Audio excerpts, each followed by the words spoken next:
नमस्कार, आप देख रहे हैं समाचार आपके साथ। मैं हूं पराक्रम सिंह शेखावत। बताएंगे आपको इस वक्त की बड़ी खबरें। समाचार की शुरुआत सुर्खियों के साथ। प्रधानमंत्री नरेंद्र मोदी ब्राजील के रियो डी जेनेरो में ब्रिक्स सम्मेलन में हिस्सा लेने के बाद राजधानी ब्रासीलिया पहुंचे। राष्ट्रपति लूला दा सिल्वा के साथ करेंगे द्विपक्षीय बैठक। कई समझौतों पर हस्ताक्षर होने की उम्मीद।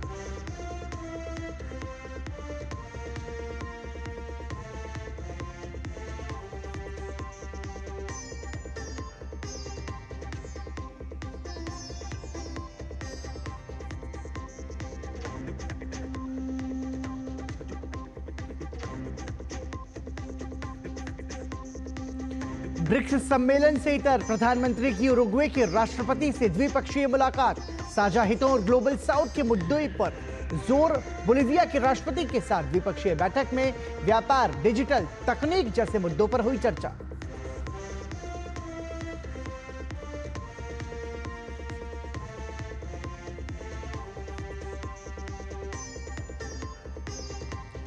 नरेंद्र मोदी सरकार का बिहार को बड़ा उपहार। रेल मंत्री अश्विनी वैष्णव ने की 4 नई अमृत भारत ट्रेन समेत विभिन्न रेल परियोजनाओं की घोषणा।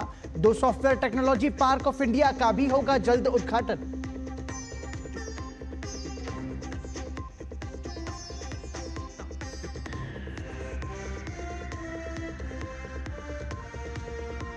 अमेरिकी राष्ट्रपति ट्रंप ने फिर फोड़ा टैरिफ बम। म्यांमार, लाओस पर लगाया 40% टैरिफ। दक्षिण अफ्रीका पर 30%, तो वहीं जापान, दक्षिण कोरिया, कजाकिस्तान और मलेशिया पर 25% टैरिफ की घोषणा।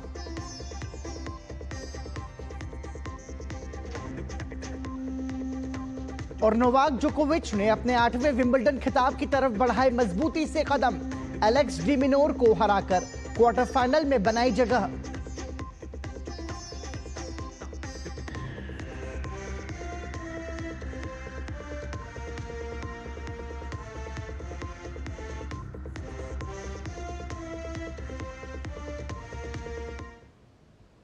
और सुर्खियों के बाद अब खबरें विस्तार से। ब्राजील में आयोजित 17वें ब्रिक्स शिखर सम्मेलन में हिस्सा लेने के बाद प्रधानमंत्री नरेंद्र मोदी राजधानी ब्रासीलिया पहुंच गए हैं। वो इस दौरान राष्ट्रपति लूला के साथ विभिन्न मुद्दों पर चर्चा करेंगे। गौरतलब है कि 5 देशों की यात्रा के चौथे चरण में प्रधानमंत्री नरेंद्र मोदी ब्राजील में हैं।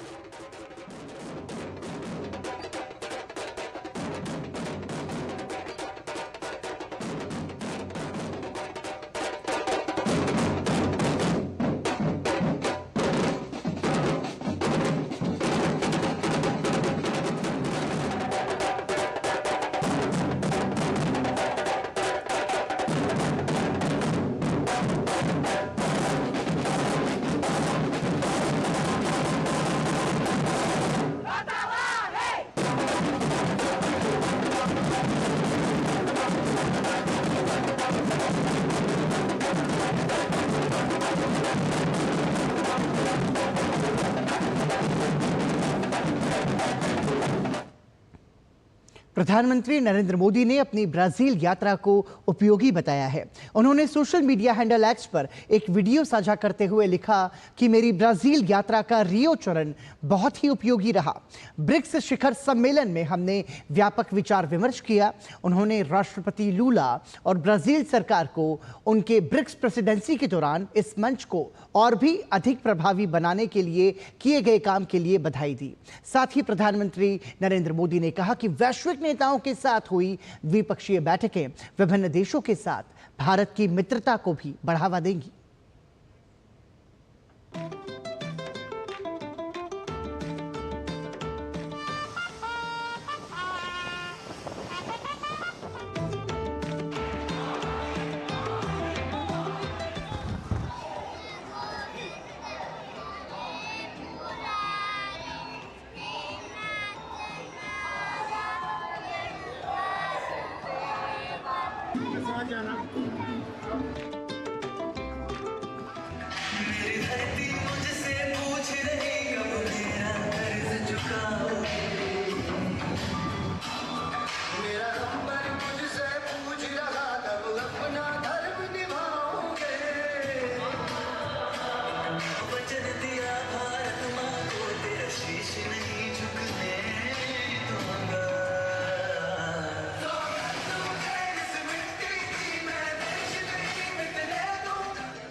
ब्राजील में दुग्ध उत्पादन की पूरी तस्वीर बदलने में गुजरात से भेंट में मिले सांड ने महत्वपूर्ण भूमिका निभाई है। 1960 में गुजरात के भावनगर रियासत के महाराजा ने कृष्णा नाम के गिर नस्ल के एक सांड को ब्राजील को भेंट किया। ये उपहार ब्राजील के लिए काफी शुभ साबित हुआ। कृष्णा ने ब्राजील में दूध उत्पादन की श्वेत क्रांति शुरू की। आइए देखते हैं ब्राजील से हमारी संवाददाता मेघना सिंह देव की ये विशेष रिपोर्ट।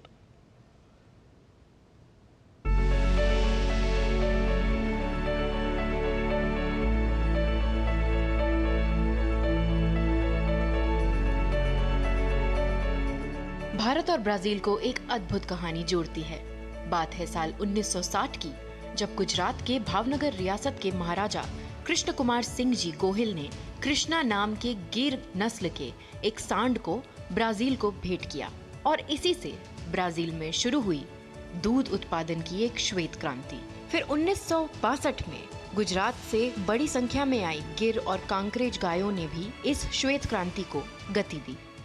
ब्राज़ील में जितनी भी गाय हैं उनका ओरिजिन जो है भारत से है। गिर गाय और कांकरेज गाय जो है यहाँ से करीब 70-80 साल पहले लाई गई थी और उसके बाद में ब्राज़ील ने उस पर काफ़ी मेहनत करके उसको क्रॉस ब्रीडिंग करके उसके ऊपर साइंटिफिक रिसर्च करके उन्होंने दूध के लिए काफ़ी इसमें विज्ञान के साथ में कार्य किया है। गिर गायों जो अपने उच्च गुणवत्ता वाले दूध और सहन शक्ति के लिए प्रसिद्ध हैं, अब ब्राजील में दुग्ध उत्पादन की रीढ़ बन चुकी हैं। जहां भारत में एक गिर गाय औसतन 15 से 20 लीटर दूध देती है, वहीं ब्राजील में इनसे 40 से 60 लीटर तक दूध लिया जा रहा है। हमारे भावनगर के नेक नामदार महाराजा साहब श्री कृष्ण कुमार सिंह जी ने, जैसे आपने कहा कि 1960 में 1960 में सेल्सो गार्सिया से नाम के ब्राज़ीलियन व्यक्ति को, महानुभव को एक गिर बुल भेंट में दिया था एज अ गिफ्ट।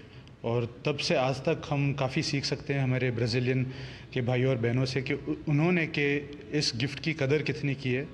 उन्होंने एक डेयरी प्रोडक्शन कितनी सीरियसली से शुरुआत की है। 80% जो ज़ेबू कैटल है वो यही कृष्ण द बुल जो महाराजा साहब ने सेल्सो गार्सिया सेट को एक गिफ्ट में दिया था, उन्हीं की संतान है।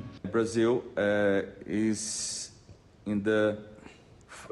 the fourth largest country in terms of milk production, giving 35 billions of liters of milk per year.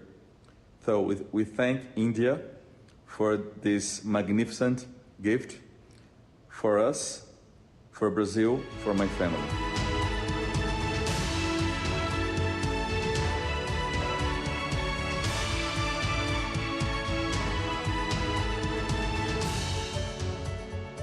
Bharat की धरोहर ब्राजील की समृद्धि का आधार बन गई। ये कहानी है कृष्णा की, जो एक उपहार बनकर आया और ब्राजील की श्वेत क्रांति का प्रतीक बन गया। कैमरा पर्सन पीयूष वर्मा के साथ मैं मेघना देव, डीडी न्यूज़, ब्राजील। आज भारत के खान-पान की चर्चा दुनिया कर रही है। भारतीय व्यंजन आज विदेशियों की पसंद बनते जा रहे हैं। एक समय था जब ब्राजीलिया में दूर दूर तक भारतीय व्यंजनों का स्वाद खाना तो दूर देखने को भी नहीं मिलता था, लेकिन अब तस्वीर बदल चुकी है। भारतवंशियों ने स्टार्टअप्स के रूप में भारतीय व्यंजन ब्राजीलिया के लोगों के सामने परोसने शुरू किए हैं, तो यहाँ के लोगों ने दिल खोलकर भारतीय खाने की तारीफ की है। देखिए ब्राजीलिया से संवाददाता नीरज सिंह की ये रिपोर्ट। नमस्ते इंडियन रेस्टोरेंट। इस समय हम ब्राज़ीलिया में हैं और आपको बता दें कि भारत के फूड को, भारत के कल्चर को देश दुनिया के अलग अलग हिस्सों में हमारे जो भारत के लोग हैं वो फैला रहे हैं। ऐसे ही एक इंडियन रेस्टोरेंट में हम आए हैं। आपने इंडियन फूड यहाँ पर पेश किया और काफ़ी लोग दिख भी रहे हैं खाते हुए। एक्चुअल में सर यहाँ पे ऐसा है, जब हम स्टार्टिंग में आए थे तब तो लोग नहीं खाते थे मिर्ची ज़्यादा, लेकिन अभी सीख गए हमारे साथ खाते खाते। तो मेरा तो हफ्ते में 1 किलो हरी वाली मिर्ची यूज़ कर लेते हैं हम लोग। अब खाने लगे धीरे धीरे, लेकिन उनका एक माइंड ऑलरेडी सेट होता है कि जब हम इंडियन फूड खाते हैं तो स्पाइसी होगा। तो कौन सी चीज़ सबसे ज़्यादा पसंद करते हैं, क्या डिमांड रहती है? सर समोसे का बहुत ज़्यादा रहता है, और दूसरा हमारा चिकन टिक्का मसाला या बटर चिकन बहुत फेमस है यहाँ पे, क्योंकि लोग यहाँ पे ज़्यादा मोस्टली नॉनवेज खाना भी पसंद करते हैं। और उसके अलावा फिर यहाँ पे वेगन लोग बहुत ज़्यादा हैं, जो दाल बहुत खाते हैं लोग, चना बहुत खाते हैं लोग, क्योंकि उसका ये होता है कि यहाँ पे वेगन बहुत ज़्यादा लोग हैं, वेजिटेरियन से भी ज़्यादा वेगन है यहाँ पे लोग। भारत के खान पान को आप ब्राज़ील के लोगों तक पहुंचा रहे हैं। सर अच्छा लगता है, हमें तो प्राउड फील होता है, और हमारी कंट्री है तो हम तो खुशी खुशी जाते हैं और दो तीन चीज़ें और भी समझाते हैं उनको, ये भी खाओ अच्छा है। बाकी लोग तो आजकल सोशल मीडिया का ज़माना है तो लोग सारी चीज़ें ऑनलाइन देख रहे हैं, तो वैसे भी लोगों को कल्चर ही तो बहुत ज़्यादा ही पसंद है। अभी कुंभ मेले में भी तो बहुत सारे लोग यहाँ से गए थे और वो पर्सनली यहाँ पे आके मेरे से मिले, तो हम कुंभ मेला गए थे, इंडिया जाते रहते हैं हर साल में, कोई योगा से कनेक्टिंग है हमारे एम्बेसी में। जो लोग हैं जो इंडियन रेस्टोरेंट में पहुंचते हैं और किस तरीके से भारतीय खान पान को पसंद कर रहे हैं। कैमरामैन AK के साथ Neeraj Singh, DD news, Brasilia. प्रधानमंत्री नरेंद्र मोदी ने अपनी 5 देशों की यात्रा के दौरान भारत की लोकतांत्रिक और सांस्कृतिक विरासत को दर्शाते हुए अर्जेंटीना के राष्ट्रपति, उपराष्ट्रपति और त्रिनिदाद और टोबैगो के प्रधानमंत्री को भारत से ले गए खास उपहार भेंट किए।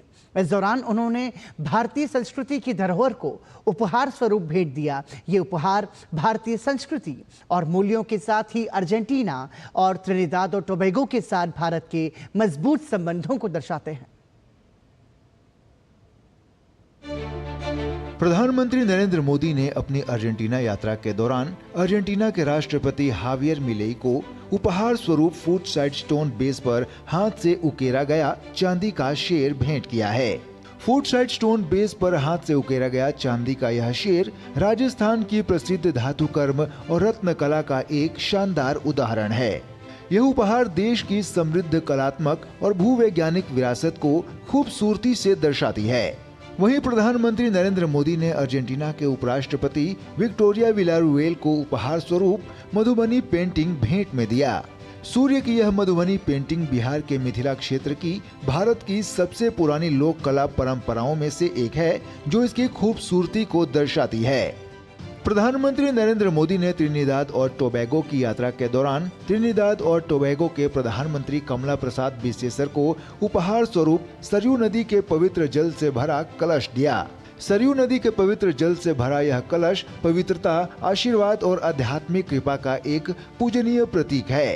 प्रधानमंत्री ने अपने समकक्ष को अयोध्या राम मंदिर की चांदी की प्रतिकृति भी उपहार स्वरूप भेंट में दी। अयोध्या राम मंदिर की यह चांदी की प्रतिकृति भारत की सबसे पवित्र आध्यात्मिक स्थलों में से एक है। उत्तर प्रदेश के कुशल कारीगरों द्वारा निर्मित यह राम मंदिर की भव्यता और जटिल वास्तुकला को दर्शाता है, जो धर्म, धार्मिकता और दिव्य आशीर्वाद का प्रतीक है।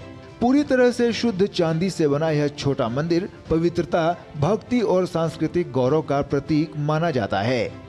सजावट से कहीं अधिक यह एक कलातीत स्मृति है, जो अयोध्या की आध्यात्मिक विरासत और भारत की पवित्र परंपराओं का सम्मान करती है। प्रधानमंत्री द्वारा दिए गए ये अनमोल तोहफे भारत की समृद्ध सांस्कृतिक विरासत और मूल्यों को तो दर्शाते ही हैं, इसके साथ ही अर्जेंटीना और त्रिनिदाद और टोबैगो के साथ भारत के मजबूत संबंधों को भी दर्शाते हैं। हिंदी एक वैश्विक भाषा बनकर उभरी है। पूरी दुनिया में हिंदी भाषा के प्रति रुझान काफी बढ़ रहा है। यही वजह है कि ब्राजील के निवासी भी हिंदी सीख रहे हैं। ब्राजील के लोगों का हिंदी सीखने के पीछे एक उद्देश्य ये भी है कि वो भारत की समृद्ध संस्कृति को गहराई से जान पाएं। देखिए ब्राजील की राजधानी ब्रासीलिया से हमारे संवाददाता नीरज सिंह की ये रिपोर्ट। आज हिंदी ग्लोबल भाषा बनती हुई जा रही है और आप देखें दुनिया के अलग अलग मुल्कों में जो लोग हैं वो हिंदी को सुनना, हिंदी को पढ़ना पसंद करते हैं। ऐसे ही हम ब्राज़ीलिया में एक क्लास में आए हैं जहां पर हिंदी में पढ़ाई की जा रही है। जो हिंदी है वो अब ब्राज़ील के लोगों के जहन में, ब्राज़ील के लोगों के मन में धीरे धीरे उतर रही है। आप देख सकते हैं कि किस तरीके से, कितनी अच्छी हैंड राइटिंग में जो हिंदी है। इसके साथ साथ ही आप देखें कि हिंदी किस तरीके से प्राथमिक स्तर पर जो लोग हैं वो यहाँ पर सीख रहे हैं, ताकि भारतीय संस्कृति, भारतीय कल्चर है उसको पहचान सकें। तो आप समझ सकते हैं कि कितनी हिंदी धीरे धीरे यहाँ पर फेमस हो रही है। इसके साथ साथ ही हम आपको एक ऐसे शख्स से मिलवाने जा रहे हैं जो हिंदी में ना केवल लिखता है, ना केवल पढ़ती हैं, बल्कि एक खूबसूरत जो गाना है वो भी हिंदी में गा के आपको सुनाएंगी। तो हम आपको सीधे रूबरू करवाते हैं और हिंदी में एक खूबसूरत सा गाना आपको सुनवाते हैं।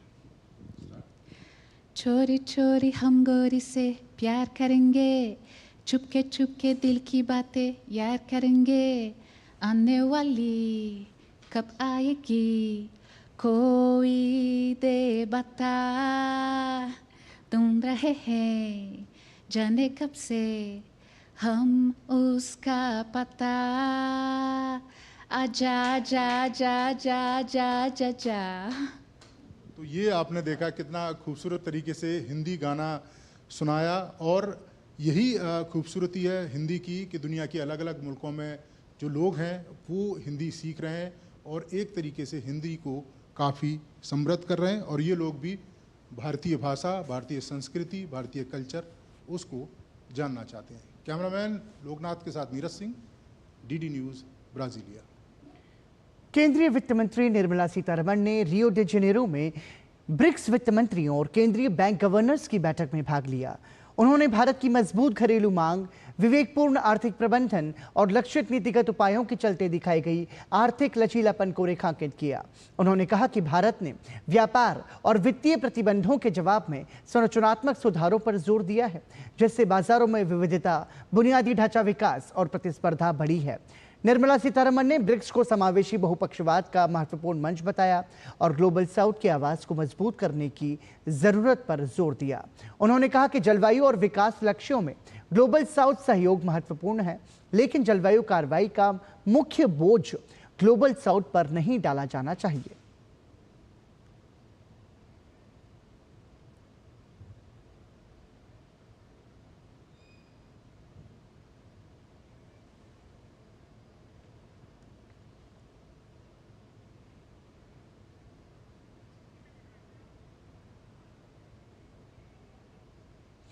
प्रधानमंत्री नरेंद्र मोदी का ब्रासीलिया में पारंपरिक तरीके से भव्य स्वागत किया गया। आचार्य जोनस मसेट्टी और उनके साथियों ने शिव तांडव स्तोत्र का पाठ किया। साथ ही ब्राजील के अमेजन वर्षावनों के मूल निवासियों द्वारा स्थानीय मंत्रों का उच्चारण किया गया।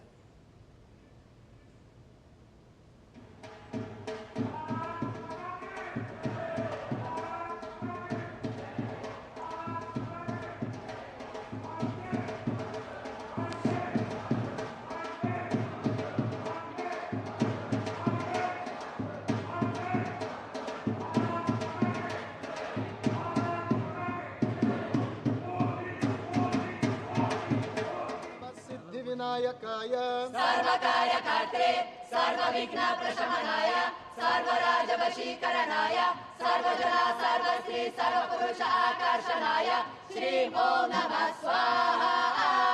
ओम जगत्प्रवाहपावितस्थले गले बलं व्यलम्बितां भुजङ्गतुङ्गमालिकां डमड्डमड्डमड्डमनिनादवड्डमर्वयम् चकार चण्डताण्डवन्तनोतु न शिव शिवं जटाकटाह सम्भ्रम भ्रमनिलिम्पनिर्झरि विलोलवीचिवालरि विराजमानमूर्धनि धग धग धग ज्वलाललाटपटपावके किशोर चन्द्रशेखरे रतिप्रतिक्षणं मम धराधरेन्द्र नन्दिनी विलास बन्धु बन्धुरा स्फुरदिगन्त सन्तति प्रमोदमान मानसे कृपा कटाक्ष धोरणी निरुद्ध दुर्धरापदि क्वचि दिगम्बरे मनो विनोद हेतु वस्तुनि जटाभुजङ्ग पिङ्गला स्फुरत्फणामणि प्रभा कदम्ब कुङ्कुम द्रव प्रलिप्त दिग्वधूमुखे मदान सिन्धुरा स्फुरत्वदुत्तरीय मेदुरे मनो विनोदमद्भुतं विवार्तभूतभर्तरि इमं हि नित्यमेव मुक्तमुत्तमोत्तमं सबं पठस्वरं ब्रुवन्नरो विशुद्धिमेति सन्ततम् हरे गुरौ सुभक्तिमाशु याति नान्यथा गतिं विमोहनं विदेहिनां सुशङ्करस्य चिन्तनं विमोहनं विदेहिनां सुशङ्करस्य चिन्तनम्।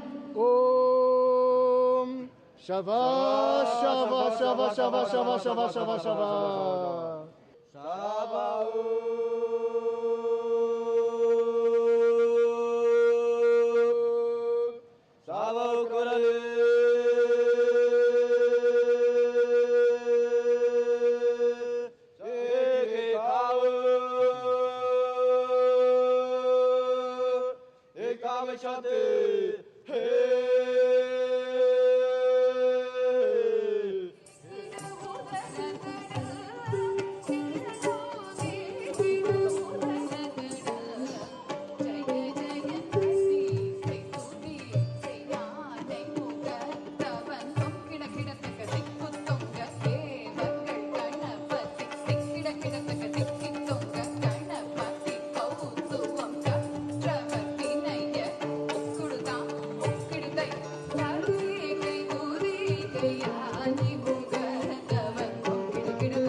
सर्वविघ्नविनायकाय सर्वकार्यकर्त्रे सर्वविघ्नप्रशमनाय सर्वराजवशीकरणाय सर्वजना सर्वश्री सर्वपुरुष आकर्षणाय श्री ओम नमः स्वाहा।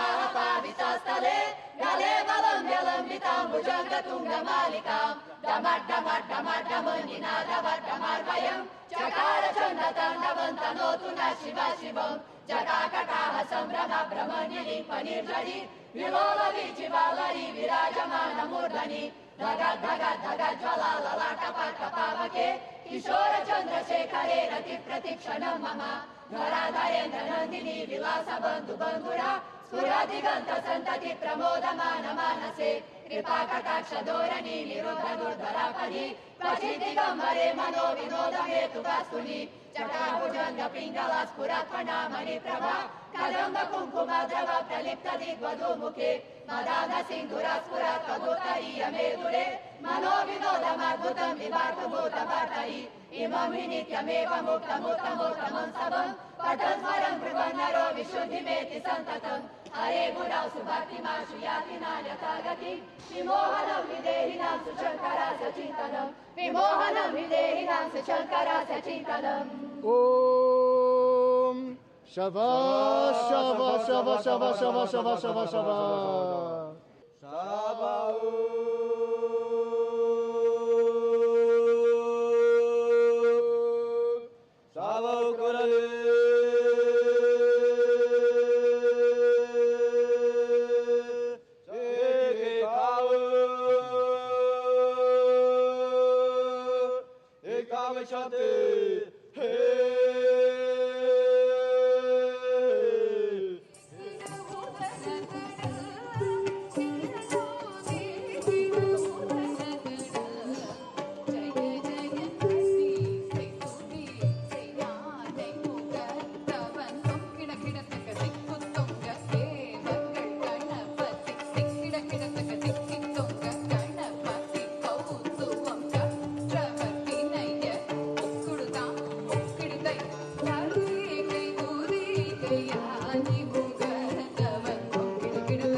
विनायकाय सर्वकार्यकर्त्रे सर्वविघ्नप्रशमनाय सर्वराजवशीकरणाय सर्वजना सर्वश्री सर्वपुरुष आकर्षणाय श्री ओम नमः स्वाहा।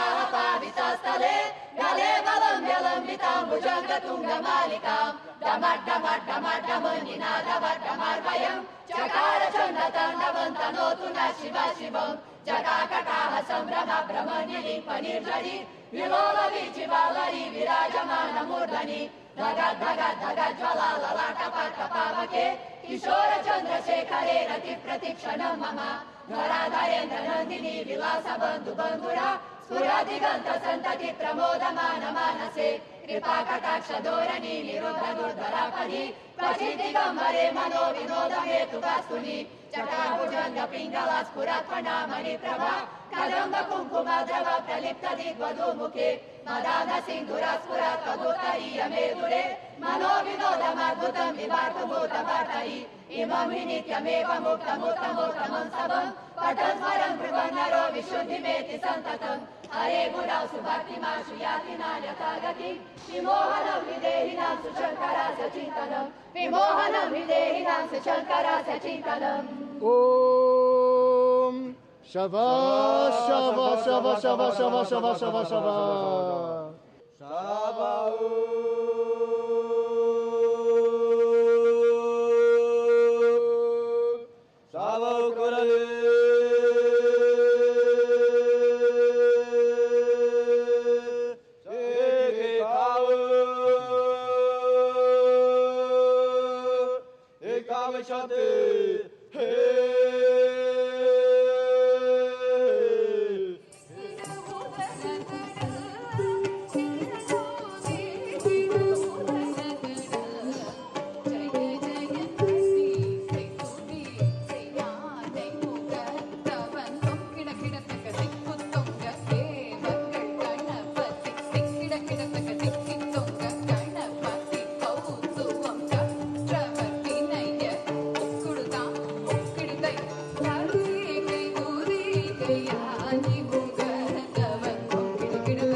विनायकाय सर्वकार्यकर्त्रे सर्वविघ्नप्रशमनाय सर्वराजवशीकरणाय सर्वजना सर्वश्री सर्वपुरुष आकर्षणाय श्री ओम नमः स्वाहा ओम जटाटवीजलप्रवाहपावितस्थले गले बलं व्यलम्बितां भुजङ्गतुङ्गमालिकां डमड्डमड्डमड्डमनिनादवड्डमर्वयं चकार चण्डताण्डवं तनोतु न शिव शिवं जटाकटाह सम्भ्रम ब्रह्मण्यलिम्पनिर्झरि विलोलवीचिवालरि विराजमानमूर्धनि धगद् धगद् धगद् ज्वलाललाटपटपावके किशोर चन्द्रशेखरे रतिप्रतिक्षणं मम धराधरेन्द्र नन्दिनी विलास बन्धु बन्धुरा स्फुरदिगन्त सन्तति प्रमोदमान मानसे कृपा कटाक्ष धोरणी निरुद्ध दुर्धरापरि क्वचि दिगम्बरे मनो विनोद हेतुवास्तुनि जटाभुजङ्ग पिङ्गला स्फुरत्फणामणि प्रभा कदम्ब कुङ्कुमद्रव प्रलिप्त दिग्वधूमुखे मदान सिन्धुरा स्फुरत् कगोत्तरीय मेदुरे मनोविनोदमद्भुतं विवार्तभूतभर्तरि इमं हि नित्यमेव मुक्तमुत्तमोत्तमं सबं पठन् स्मरन् ब्रुवन् नरो विशुद्धिमेति सन्ततम् हरे गुणौ सुभक्तिमाशु याति नान्यथा गतिं विमोहनं विदेहिनां सुशङ्करस्य चिन्तनं विमोहनं विदेहिनां सुशङ्करस्य चिन्तनम् ओम शवा शवा शवा शवा शवा शवा शवा शवा शवा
विनायकाय सर्वकार्यकर्त्रे सर्वविघ्नप्रशमनाय सर्वराजवशीकरणाय सर्वजना सर्वश्री सर्वपुरुष आकर्षणाय श्री ओम नमः स्वाहा।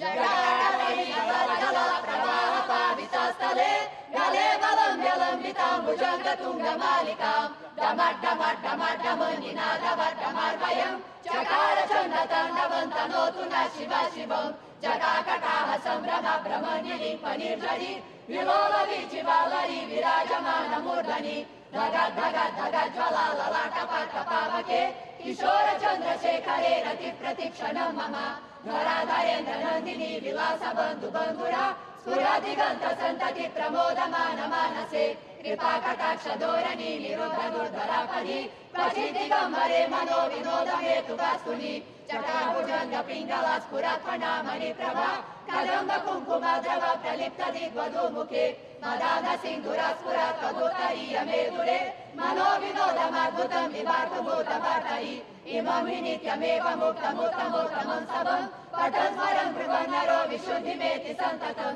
हरे गुरौ सुभक्तिमाशु याति नान्यथा गतिं विमोहनं विदेहिनां सुशङ्करस्य चिन्तनं विमोहनं विदेहिनां सुशङ्करस्य चिन्तनम्। ओम शवा शवा शवा शवा शवा शवा शवा शवा शवा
तो प्रधानमंत्री नरेंद्र मोदी का ब्राजीलिया में पारंपरिक तरीके से स्वागत किया गया, ये तस्वीरें आप देख रहे थे।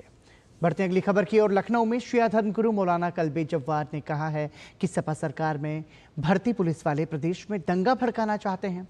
नानपारा में ईरान के supreme leader Ayatollah Ali Khamenei की तस्वीर से हुई छेड़छाड़ के बाद मौलाना कल्बे जव्वाद आक्रोश में हैं। उन्होंने कहा कि जो पुलिस वाला इसमें शामिल था उसके खिलाफ मुकदमा दर्ज करवाएंगे।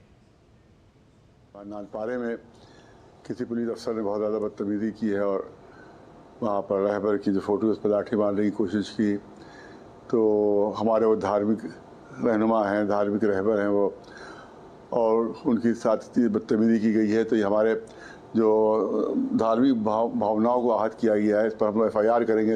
ऐसे जितने भी पुलिस वालों के बारे में रिपोर्ट ये मिल रही है कि इनको इसराइली एम्बेसी से इनके लिंक हैं और ये वहाँ से इनको पैसे मिल रहे हैं इन कामों के लिए। और दूसरी रिपोर्ट ये मिल रही है जिसमें ज़्यादातर वो है कि जो समाजवादी पार्टी के हैं, के ज़माने के हैं और उन्हीं के ज़रिए रखवाए गए हैं। तो दूसरी पोजीशन ये है कि ये शायद मौजूदा हुकूमत को बदनाम करने के लिए ये इस तरह की हरकतें कर रहे हैं ताकि एक फसाद पैदा हो जाए, दंगा पैदा हो जाए और हमारी हुकूमत जो है मौजूदा जो है वो उसको बदनाम हो जाए। तो हम चाहते हैं योगी जी से और यहाँ के जो बड़े अफसरान हैं उनसे कि इस पर बाकायदा इस पर जाँच बिठाई जाए। टीबी यानी तपेदिक जांच के मामलों में पुदुचेरी राष्ट्रीय स्तर पर अग्रणी केंद्र शासित राज्य है। पुदुचेरी में वर्ष 2015 से अब तक टीबी जांच में 136% की वृद्धि दर्ज की गई है। आर्टिफिशियल इंटेलिजेंस युक्त हाथ से चलने वाली एक्सरे मशीन के उपयोग से टीबी रोग की जल्दी पहचान संभव हुई है और ये गेम चेंजर साबित हो रहा है। पुदुचेरी में 2023 में 45,000 से ज्यादा लोगों की जांच हाथ से चलने वाली एक्सरे मशीन से की गई। 100 दिनों तक चलने वाले सघन टीबी उन्मूलन अभियान के तहत 25,000 से अधिक लोगों का घर घर जाकर एक्सरे किया गया।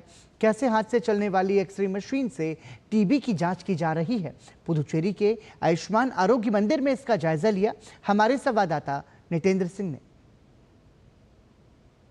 टीबी उन्मूलन के दिशा में बहुत तेजी से काम हो रहा है। इस वक्त मैं हूं पुडुचेरी के एक आयुष्मान आरोग्य मंदिर में और कैसे यहाँ पे स्क्रीनिंग हो रही है और स्क्रीनिंग इम्पॉर्टेंट है। जो हैंड होल्ड आप एक्सरे मशीन देख रहे हैं जिसको कहीं भी किसी भी घर में ले जाया जा सकता है और इससे ये फ़ायदा हुआ है कि अब स्क्रीनिंग जो टीबी की जांच बहुत तेज़ी से हो रही है। हमारे साथ state TB officer doctor Venkatesh हैं, वो बताएंगे कैसे पुडुचेरी स्क्रीनिंग में बहुत आगे जा रहा है बाकी राज्यों से और किस तरीके से टेक्नोलॉजी का इस्तेमाल किया जा रहा है जिसमें AI का भी इस्तेमाल किया जा रहा है। डॉक्टर साहब बताएं कि कैसे टीबी की जांच के लिए जो AI आधारित जो हैंड होल्ड एक्सरे मशीन है उससे फ़ायदा हो रहा है। High risk individuals, they are at risk of developing tuberculosis, especially diabetes mellitus, elderly individuals above 60, smoker and alcoholic. So in order to find out the case at the earlier stage, so screening is very, very important. In Puducherry UT, we have totally 6 handheld X-ray devices. So the importance of this device is which detects the disease even when the individual doesn't have any symptoms. So these all the high risk groups are those who doesn't have any symptoms. They are screened in the X-ray camp. Even the lesions, minimal lesions, also detected in the X-ray. So we have a machine which has the AA enabled. So the AA enabled which will tell probable TB and no TB. So along with that, we placed one pulmonologist also in the X-ray camp. Immediately we'll identify whether that X-ray is suggestive of strongly TB or not. So we'll collect the sputum samples from those strongly suggestive of TB as well as any abnormality in the X-ray. We are collecting NAT samples. By this, we are able to identify more number of cases at the earliest stage. अब तक कितने लोगों की जांच हो चुकी है इस हैंड होल्ड एक्सरे मशीन से? So as on date, in 2023, we did the active case finding survey. During that time, we screened close to 45,000 X-rays at their doorstep. During the 100 days campaign, we have screened more than 25,000 X-rays at their doorstep. Really is one of the important tool in identifying the cases at the earliest stage. तो आप देख रहे हैं कि live यहाँ पर demo चल रहा है और ख़ास तौर पे ये आयुष्मान आरोग्य मंदिर में जो लोग आ रहे हैं चाहे वो कुछ भी हो, उनको सिम्टम हो या नहीं हो, उनको स्क्रीनिंग की जा रही है और यही वो हाथ से चलने वाली एक्सरे मशीन है जो गेम चेंजर साबित हो रहा है टीबी की जांच में। और आप देखिए कि कहीं भी इसको ले जा सकते हैं, दूर दराज के इलाके, गाँव में या किसी भी जगह पर घर के पास ले जा करके एक्सरे मशीन को ले जा करके जाँच किया जाता है और ये पहले संभव नहीं था। पहले मरीज को अस्पताल में जाना पड़ता था और तुरंत इसका रिजल्ट आपको यहाँ देखने को मिलेगा। The patients who come to PHC, we will ask them for the screening complaints, like whether they have cough with expectoration, whether they have any fever, loss of appetite or loss of weight. If they have these symptoms for more than 2 weeks, we will suggest them an X-ray. Puducherry बहुत तेज़ गति से TB की screening कर रहा है और सभी राज्यों में काफ़ी अग्रणी इसकी भूमिका है। कैमरामैन ललित के साथ नितिन सिंह, डीडी न्यूज़, पुडुचेरी। और भारत द्वारा पाकिस्तान पर ऑपरेशन सिंदूर में उपयोग किए गए राफेल फाइटर जेट को लेकर चीन ने अफवाह फैलाई। फ्रांस की खुफिया रिपोर्ट ने दावा किया कि चीन ने भारत पाक संघर्ष के दौरान राफेल विमान को लेकर अपने दूतावास का इस्तेमाल करके अफवाह फैलाने का काम किया। रिपोर्ट में बताया गया कि चीन ने फ्रांस के राफेल विमान को खरीदने के लिए डील कर चुके या इसकी इच्छा रखने वाले देशों में राफेल विमानों को नुकसान होने की अफवाह फैलाई। इसके अलावा चीन ने विश्व के दूसरे देशों को अपने हथियारों को खरीदने के लिए आकर्षित करने की भी कोशिश की।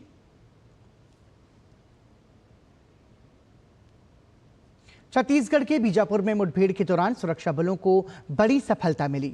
मुठभेड़ में माओवादी के इनामी डिप्टी कमांडर सोडी कन्ना ढेर हो गया और उसके शव को भी बरामद कर लिया गया है। सोडी कन्ना पर 8 लाख रुपए का इनाम घोषित था। इसके अलावा मुठभेड़ स्थल से एक .303 राइफल, भारी मात्रा में विस्फोटक सामग्री और नक्सल संबंधी अन्य सामान भी बरामद किए गए हैं। ये मुठभेड़ बीजापुर के नेशनल पार्क क्षेत्र में हुई। सोडी कन्ना टेकल गुड़ियम क्षेत्र में माओवादी गतिविधियों, धर्मामरम कैंप पर हमले समेत कई बड़ी वारदातों में शामिल रहा है। वो सीसीएम माड़वी हिडमा का सहयोगी भी था। साथ ही बटालियन में स्नाइपर के रूप में काम करता था। उसके मारे जाने से माओवादी संगठन को स्नाइपर क्षमताओं के लिहाज से भारी क्षति हुई है। बीजापुर के पुलिस अधीक्षक ने बताया कि माओवादी कैडर की गतिविधियों की विश्वसनीय सूचना के आधार पर 4 जुलाई को संयुक्त अभियान चलाया गया, जिसके बाद रुक रुक कर मुठभेड़ होती रही।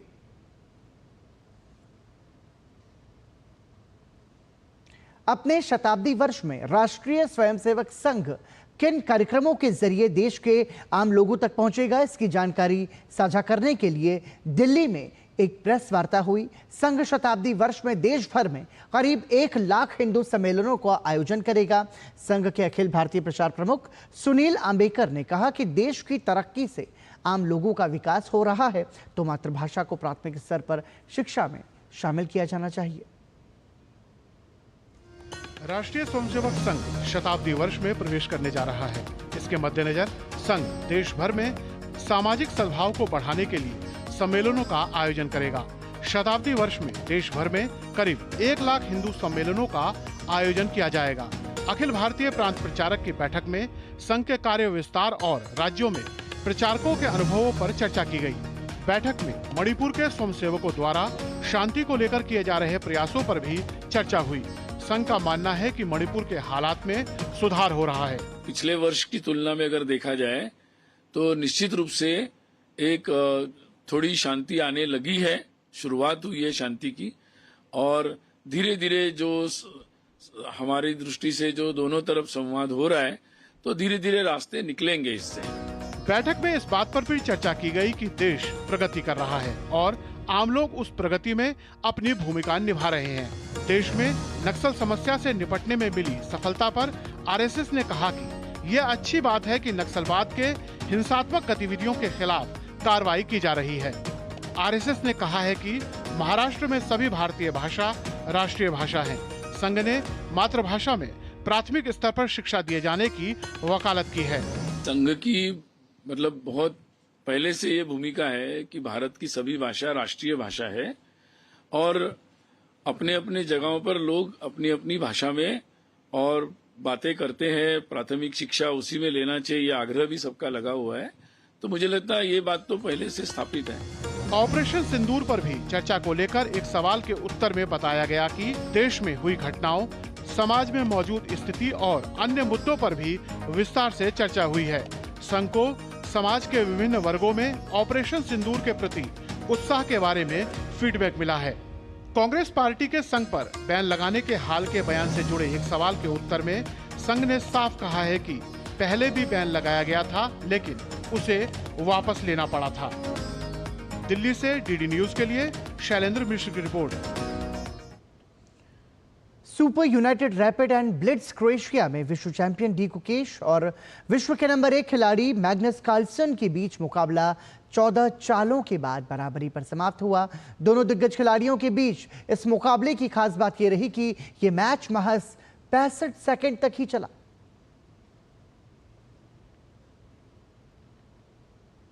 दिल्ली प्रीमियर लीग के लिए खिलाड़ियों की नीलामी के मौके पर डीडीसीए के संयुक्त सचिव अमित ग्रोवर ने कहा कि डीपीएल युवा क्रिकेटर्स के लिए एक शानदार मंच साबित हो रहा है। इस लीग में खेल चुके खिलाड़ी आज अपनी पहचान बना रहे हैं। उन्होंने कहा कि डीपीएल में खेल चुके कई खिलाड़ियों को आईपीएल में भी खेलने का मौका मिल रहा है। अमित ग्रोवर से खास बातचीत की हमारे संवाददाता नारायण सिंह ने। सीजन 2 का ऑक्शन मेंस और वुमेन्स कैटेगरी में हुआ और इस वक्त हमारे साथ है डीडीसीए के जॉइंट सेक्रेटरी ग्रोवर जी। सर, आपका स्वागत है। किस तरह से देखते हैं कि लगातार क्रिकेट दिल्ली में बढ़ रहा है, कई अंतर्राष्ट्रीय स्तर के खिलाड़ी जो डीपीएल ने दिए हैं, आईपीएल में जो हमारे डीपीएल के खिलाड़ियों ने एकदम बहुत ही ज़ोरदार क्रिकेट दिखाया। तो कैसे देखते हैं इस लीग को आप, जो अच्छे खिलाड़ी और बहुत ही T20 फॉर्मेट के खिलाड़ी देश को दे रही है? तो देखिए, DPL सीज़न 1 जो था हमारे लिए एक बहुत ही बड़ा, एक शानदार प्लेटफॉर्म बनाया था, जिसकी वजह से प्रियांश आर्या ने 6 छक्के मारे थे एक मैच के अंदर, और उसकी वजह से उनको पंजाब ने अपनी टीम में, IPL की टीम में ले लिया था, और पंजाब में भी प्रियांश आर्या ने बड़ा अच्छा परफॉर्म किया है। तो कई लड़के जैसे सिमरजीत सिंह हो गया, प्रिंस यादव हो गया, दिग्वेश राठी, सुयाश शर्मा, इन सब को हमने ऐसा प्लेटफॉर्म दे दिया जिसमें कि आके ये बच्चे आके परफॉर्म करें और उससे आके डेली क्रिकेट को और बढ़ावा मिले। पिछली बार 6 टीमें थी, सीज़न 2 के अंदर हम 8 टीमें आ रही हैं। 8 टीमों के साथ साथ अब 500 बच्चों का जो पूल था, जिसमें अंडर 16, अंडर 19, तो 13 साल 14 साल के बच्चे भी आके परफॉर्म कर रहे हैं। जी बिल्कुल, बहुत ही टैलेंट दिखा रहे हैं बच्चे यहाँ पर। DPL में खेल के IPL में वो अपनी टीमों के लिए बेहतरीन प्रदर्शन कर रहे हैं सर। लेकिन वुमेंस लीग की बात करें तो दिल्ली प्रीमियर लीग में एक शानदार यहाँ पर ऑक्शन दिखा। 13 साल 14 साल की जो लड़कियां हैं वो इस ऑक्शन में दिखी। तो कितना बड़ा एक इसको अवसर मानते हैं कि वुमेंस क्रिकेट के लिए, जो उनको आगे ले जाने में मदद करेगा? जी बिल्कुल, ये विमेंस क्रिकेट के लिए हमने जो DPL सीज़न 1 में भी हमने 4 टीमें रखी थी, और उसके बाद फिर हमने T20 का एक लीग टूर्नामेंट करवा के, जिसमें कि सारी लड़कियां आई, क्लब्स को इंसेंटिव्स दिए ताकि वो अपनी टीम में लड़कियों को लेके आए और उनको आगे बढ़ावा दें। और अब हमारा ये ऑक्शन चल रहा है जिसमें हमने 200 लड़कियों का पूल रखा है, और हमारा यही मेन एम है कि मेंस क्रिकेट और विमेंस क्रिकेट को एकदम बराबरी पे लेके आए, उनका प्राइज़ मनी भी बराबरी पे लेके आए।